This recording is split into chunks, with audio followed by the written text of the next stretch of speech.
Hey guys, we have a 2010 RXV Easy-Go gas. This is a click no start. Step on the pedal. Here's a solenoid clicking, which is down in here, but nothing's happening here. Let's go through and diagnose this one. Well, first things first, I'm trying out a new camera. I am ditching my GoPros and going with a Insta360 Ace Pro. Audio quality seems to be a lot better with these cameras, and they don't overheat like the GoPros do. So first thing I want to do is I just want to check and make sure we have full 12 volts here at the battery, or 12.6, 12.8, whatever. That's on AC. Put it on DC. I don't know if you can see it, probably not. 12, saw 12.5.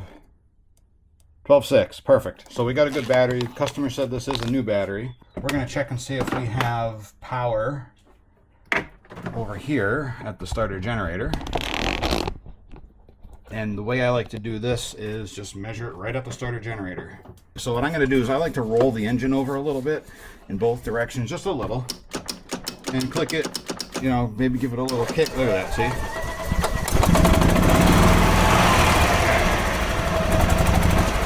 Sign there. That tells us that the cart is capable of running. So what I'm going to do is I'm actually going to pull up I know it's probably hard to see here. Let me see if I can get you at a better angle. You can do this a couple of different ways. There's no exact right or wrong way to do it. I mean, there's no real bad way to do this, I should say. So what I'm going to do is I'm going to take my negative probe and I'm going to jam it in right in between the ground wires there. And then up here, we're going to go to our positive terminal. This comes directly from the solenoid. I'm going to put my meter on this, and let's see if it...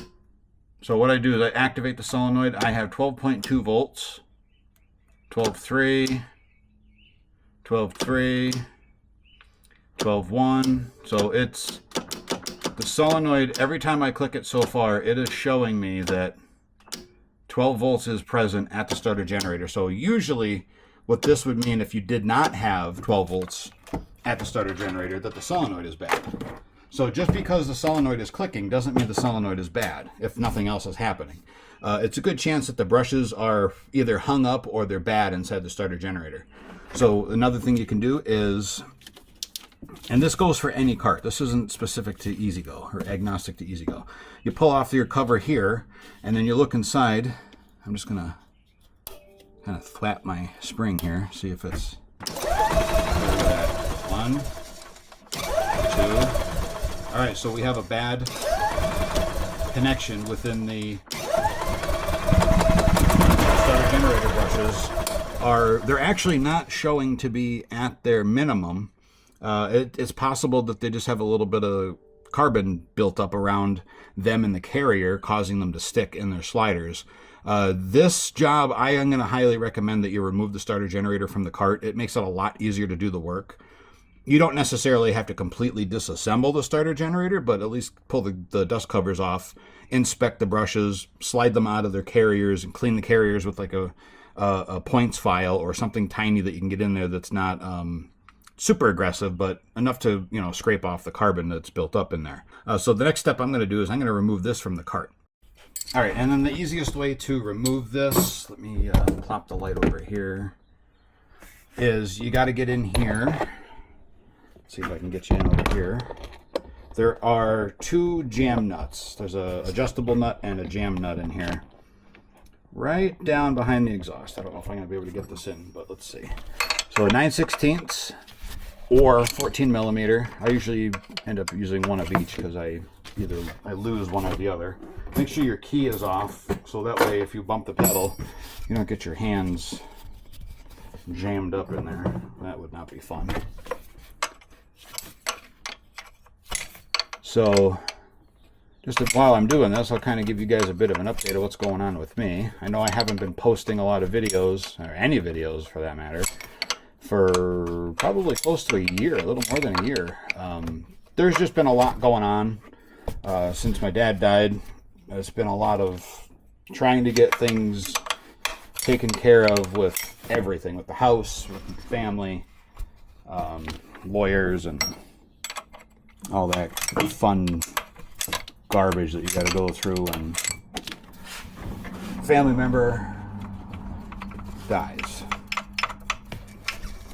This is not going to go easily, is it? This is going to fight me every bit.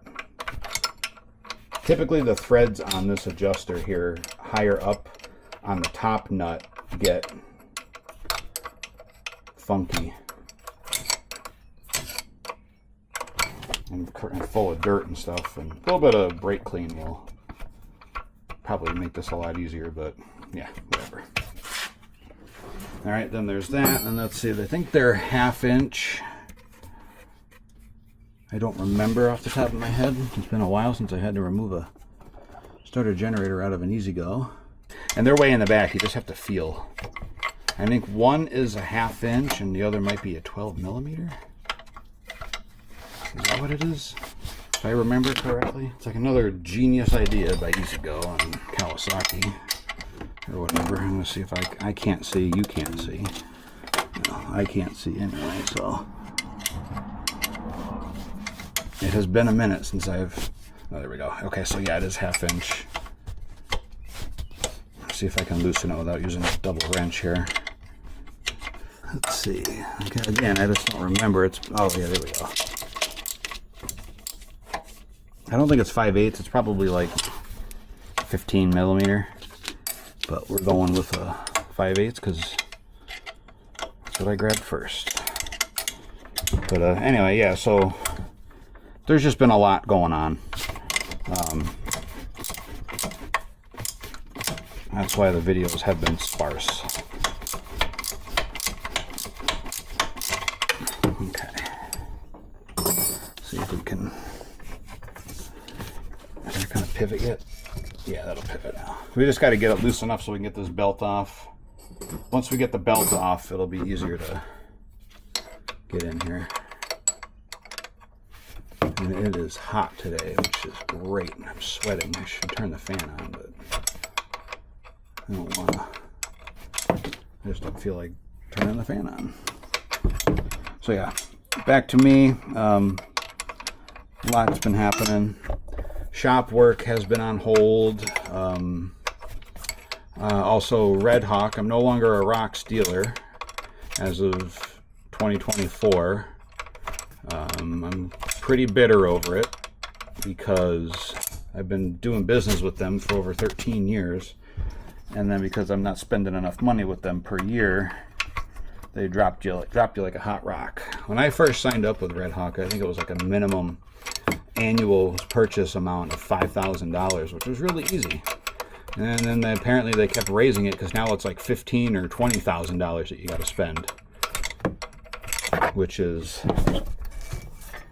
basically a big FU to the small guy like me. So after I go through all of my current stock of Red Hawk Rocks parts, which if I have anything that needs to be warranted or anything, it's going to be sold at a discounted price. And we're going to be going with Mad Jack's GTW Red Dot. That's going to be our flavor of the rest of our time in business here.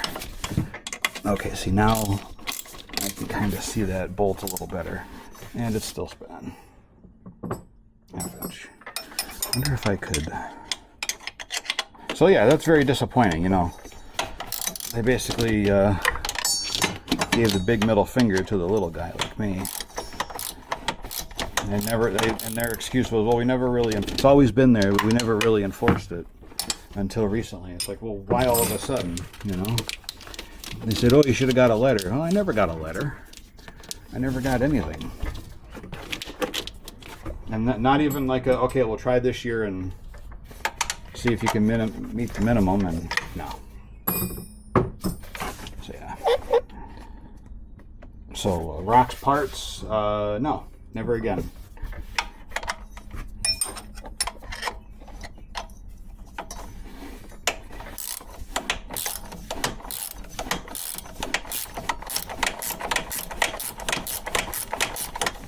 Red Hawk has just gotten too big for their britches, I think. You know, and I understand there's companies that have minimum purchase requirements. It's But they have minimum purchase requirements per order usually. All right, so here's that bolt. It's got a long shoulder on it that goes through the starter generator, and this flange nut here sits against the starter generator mount on the engine. All right, now, but you know, E-Z-GO can't do anything consistently, so they got to use 1,500 different size nuts and bolts. And of course, the other pivot bolt is hidden down underneath the anti-tamper make go fast bracket, so you can't get to it easily enough. Oh wait, no, I'm sorry, that's a different bracket. But you know, why can't we use 9/16 and? Ow! Smashed my finger. Yeah, see, this is not a 5/8. I think it's a 15 millimeter, but I just don't have a 15 millimeter gear wrench. I know I can't really show you much here. It's not exactly in an easy spot. Okay, let me see. I gotta find something different here because this is aggravating. I mean, I have a 15 millimeter wrench. I do have a 15 millimeter gear wrench.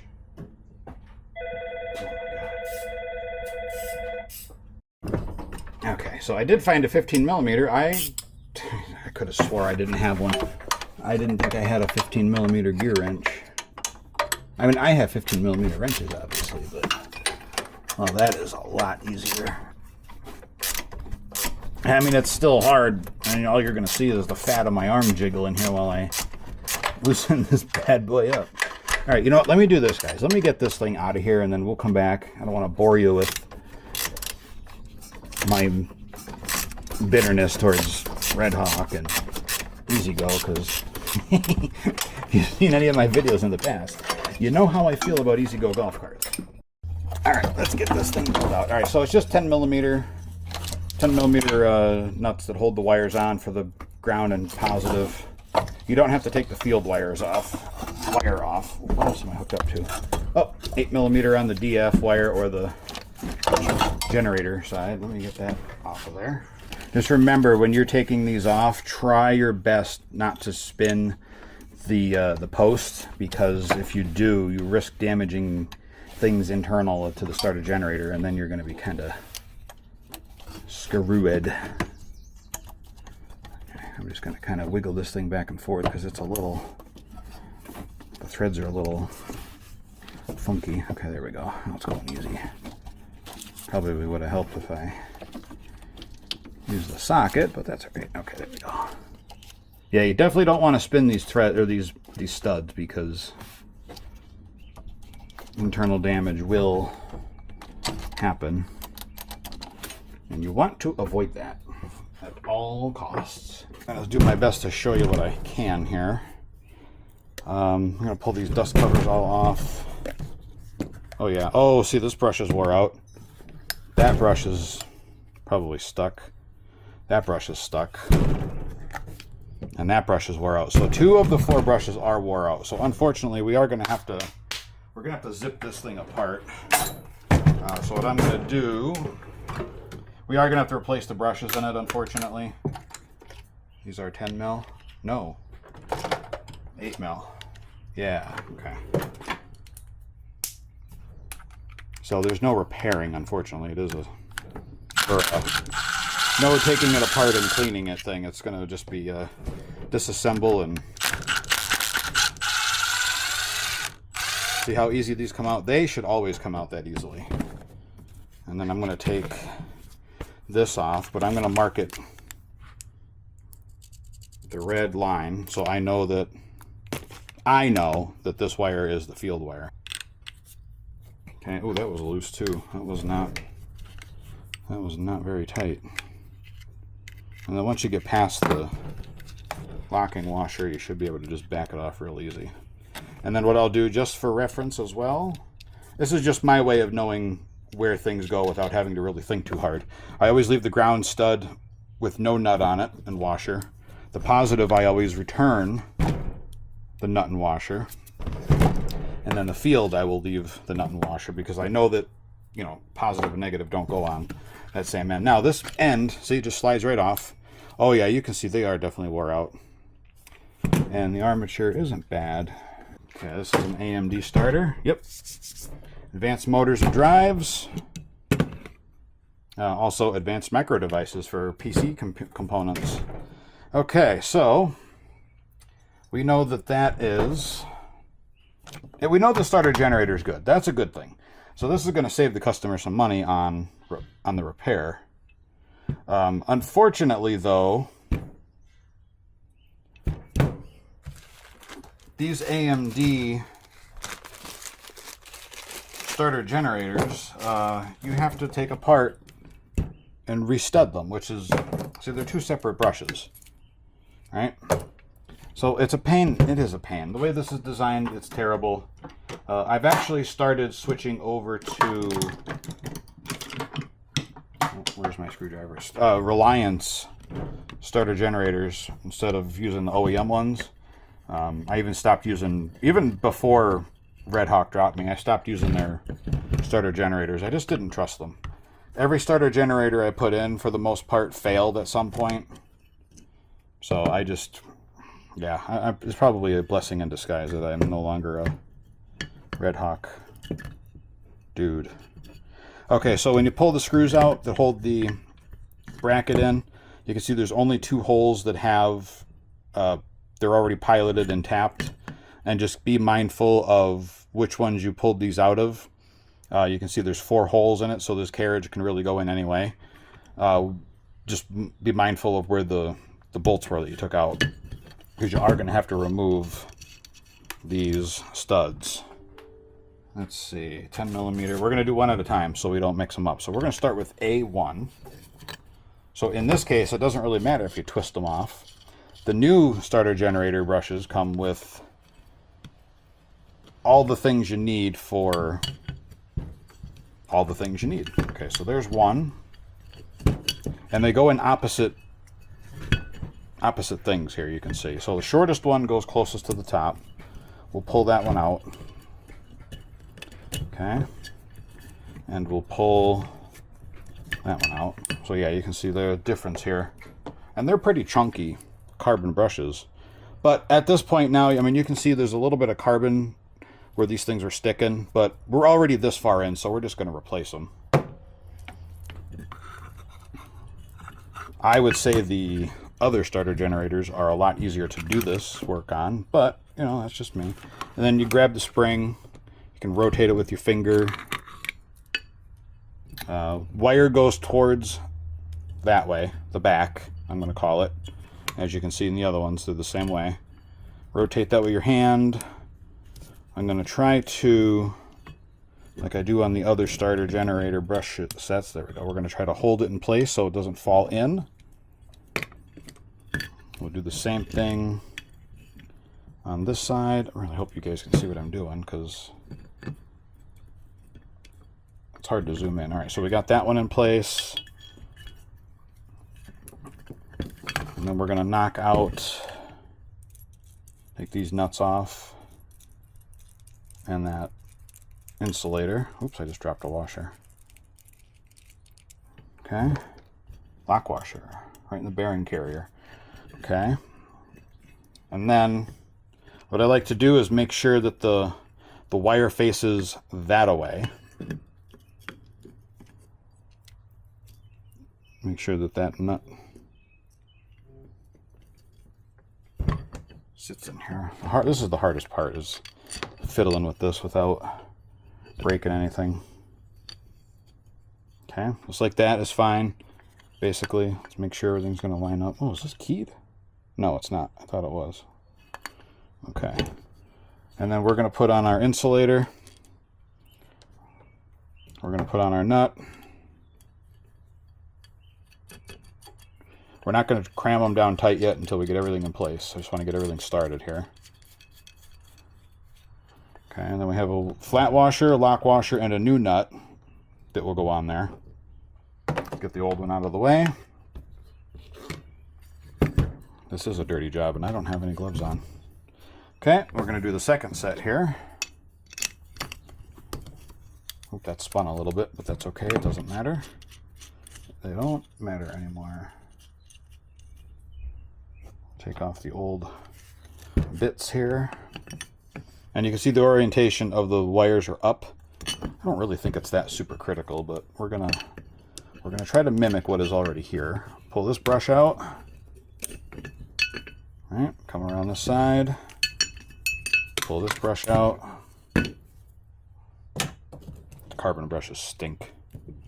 Short one goes up top. You would never guess that they were brand new after my hands being all dirty. Okay, and again, just like the other ones, we're going to try to keep them up high.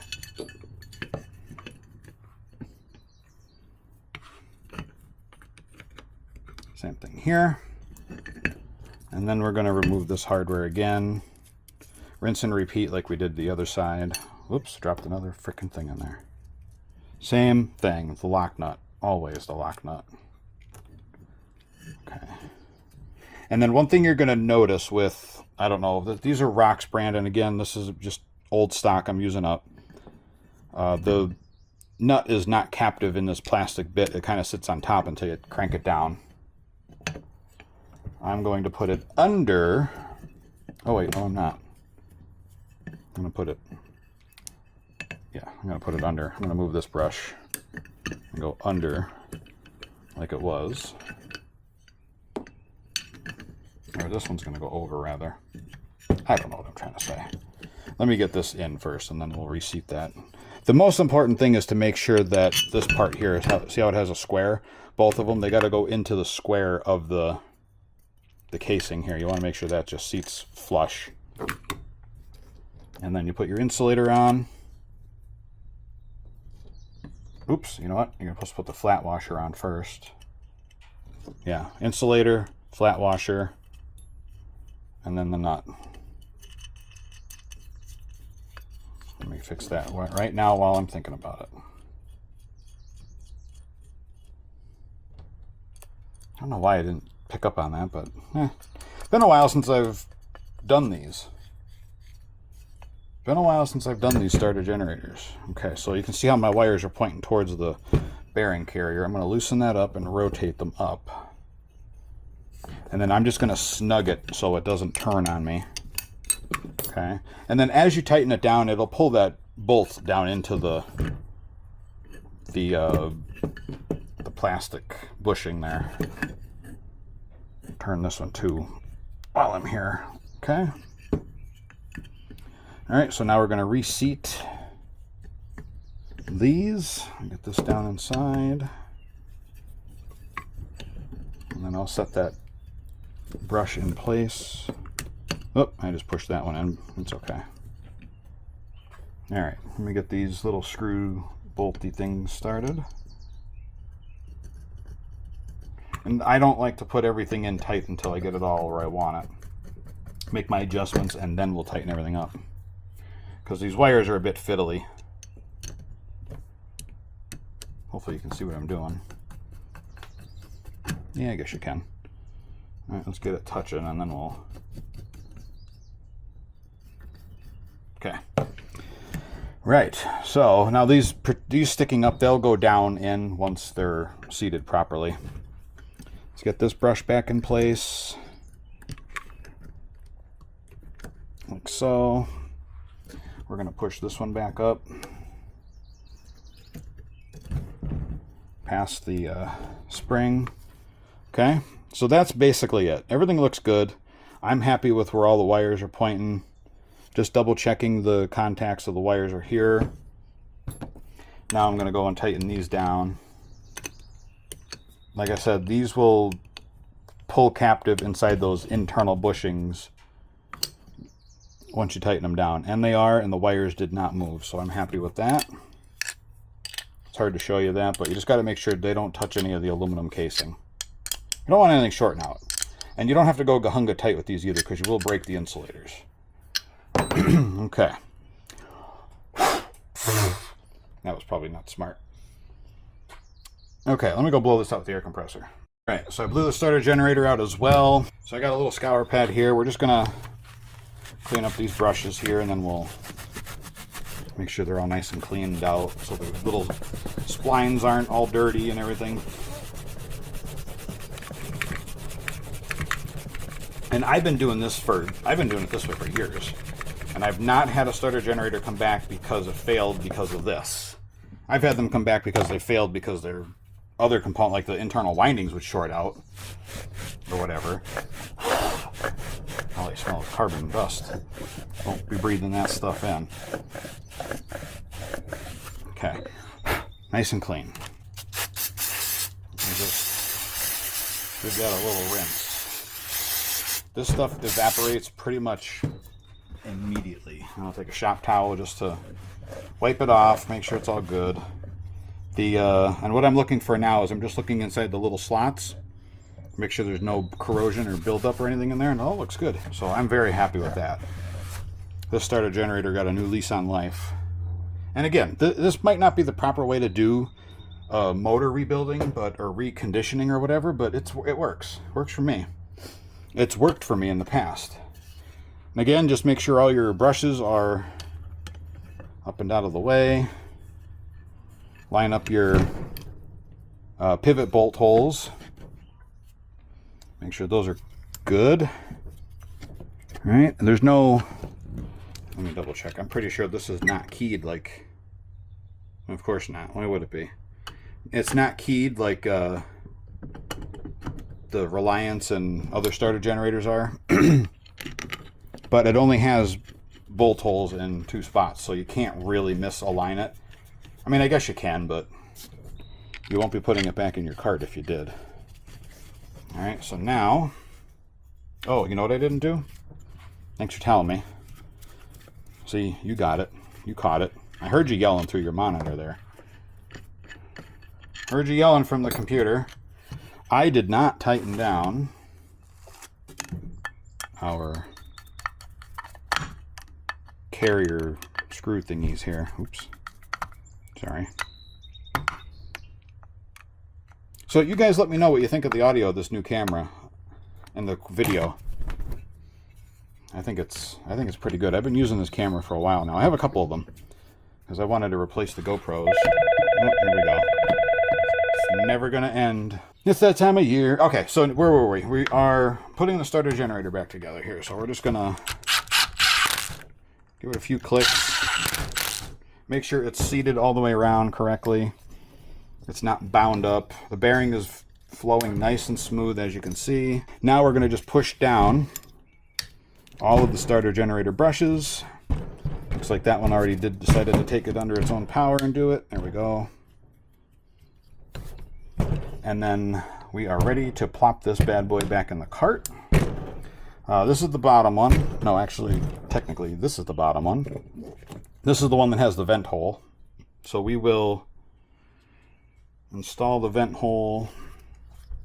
You guys can't see, just like so. Oh, wait a minute. Let's see. Let's go like this.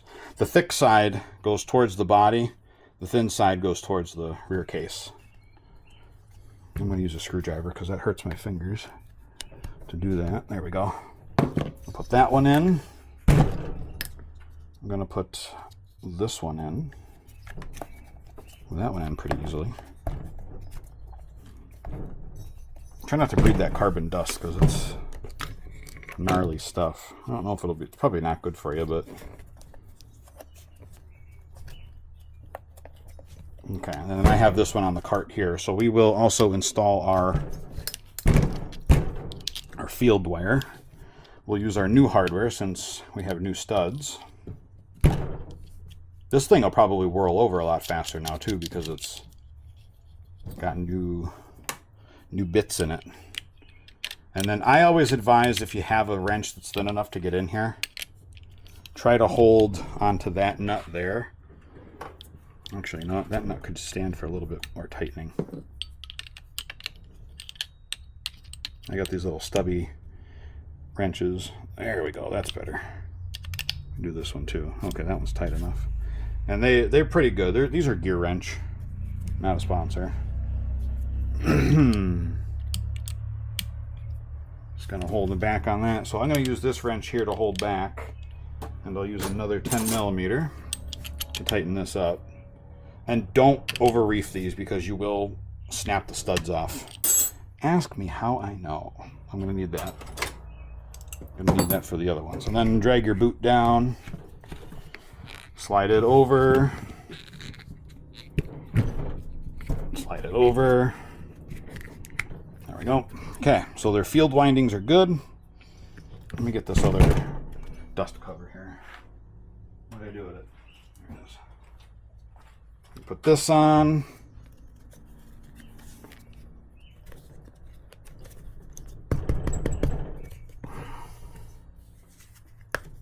Okay. All right, let's go plop this bad boy back in the cart. See if I can do this without smashing knuckles. So what I'm going to do first is I'm going to maneuver it so I can hook up our DF wire wherever it went. I lost it. There it is. Okay, so DF. I know my hand's in the way. 8mm. The connector here is in good shape, so we don't have to replace it. If it was all bent and ready to break, I would have put a new ring terminal on it. But it's good. Okay, this is the charging field wire, or the DC field, or whatever DF stands for. I don't know. Doesn't matter. As long as it works, that's all I care about. Okay, we're gonna put that in there. Now I'm gonna get my bolts started, and they go in this way because of the way the starter generator is orientated. Watch your fingers.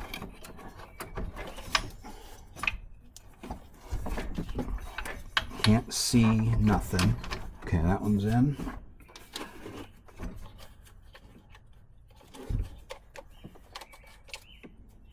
And of course, I'm going to end up dropping this nut. I know it. Well, you know what I'm going to do before I do? I'm going to put the other bolt in to the other side. That will kind of help keep the pivoting of the starter generator to a finite. I dropped it, and it's in the, of course.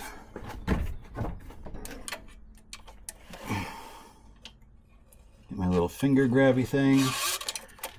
It's down on the carry. Oh, now it's on the floor. Even better. I can grab it down here. A lot easier. And there's probably an easier way of doing this. Oh, my battery's going to die.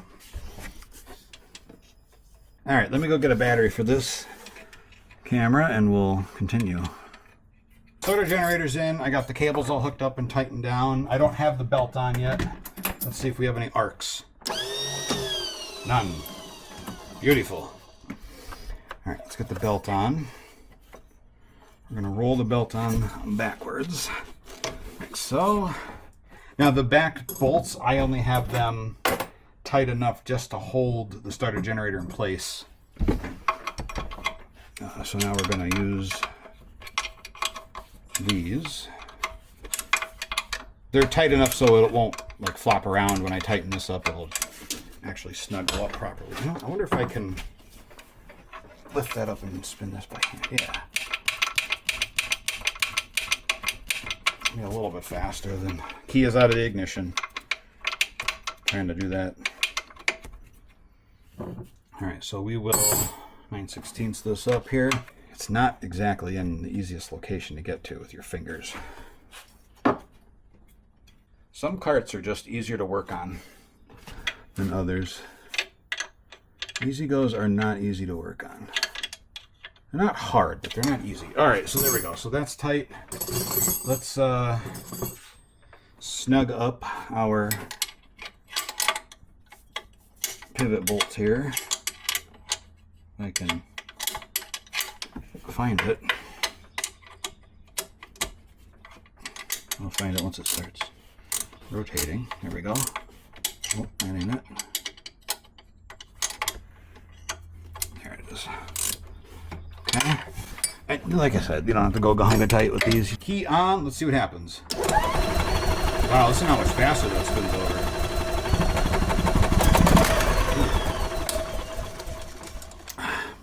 Forget to take your light out. Ready? Let's do it again.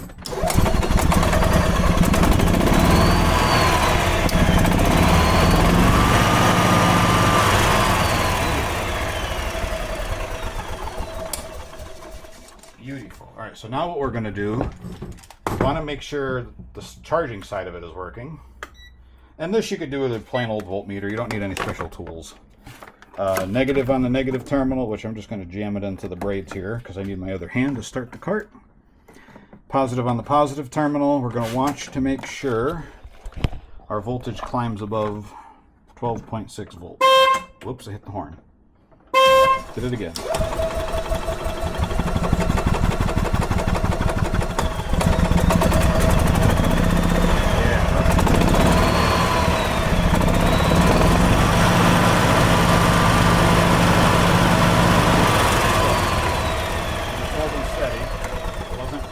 Excessively high or anything like that, so that's good. All right, guys, we're going to call this a successful repair.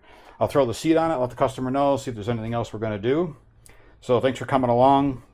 Hopefully we'll have more videos out this year than what we had last year. Things are a little bit more, I don't want to say normal, but a little more normal than last year. So, all right, guys, thanks for watching. Like the video, subscribe if you're not, and we'll see you next time.